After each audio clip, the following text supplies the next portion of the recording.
রূপু, একটা না পাওয়ার গল্প।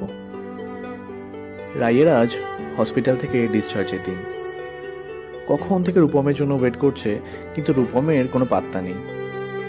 11:30টায় ডক্টর টাইমও দিয়েছে, বলেছে ঠিক টাইম মতো চলে আসবেন, আমি ডিসচার্জ সামারি রেডি করে রাখবো।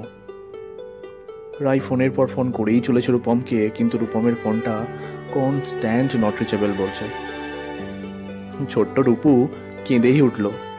সে আর এই হসপিটালের ফিনাইলের গন্ধ মনে হয় নিতে পারছে না, আর বলছে যে মা, আমাকে তাড়াতাড়ি বাড়ি নিয়ে চলো, আমি বাড়ি যাব।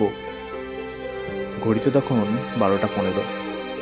রূপম এলো আর বলল, চলো চলো, সব রেডি।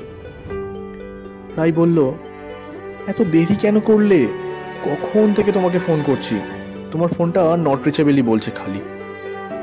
রূপম একটু বিরক্তই হলো। ফোনে চার্জ নেই, ফোনটা অফ হয়ে গেছে। রাইকে বলল, চলো এবার নিচে চলো। হসপিটালের বাইরে এসে রাই দেখলো একটা অটো দাঁড়িয়ে আছে, আর রূপম বলল, চলো উঠে পড়ো।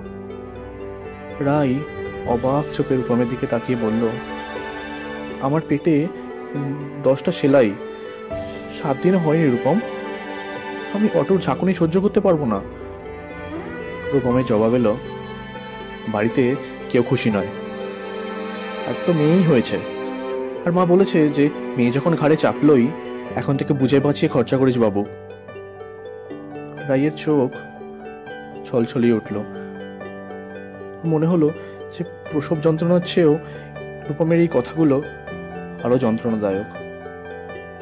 অটো বাড়ির সামনে এসে দাঁড়ালো।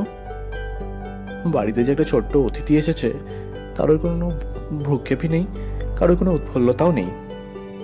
হঠাৎ হঠাৎ রাইয়ের শাশুড়ি মা চেঁচিয়ে উঠে বলল, এই এই এই, ওখানে ছুঁয়ো না, ছুঁয়ো না, তোমার এখন আতুর, সোজা আতুর ঘরে যাও, 21 দিন তুমি একদম কিচ্ছুতে হাত দেবে না। নিজের বেডরুমেও জায়গা হয়নি রাইয়ের।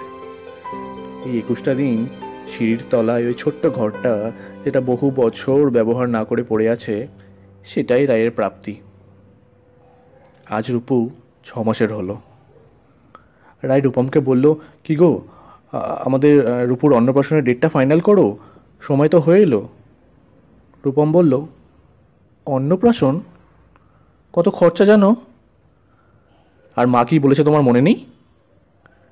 রাই বলল, কিন্তু রূপু হওয়ার আগে যে তুমি বলেছিলে।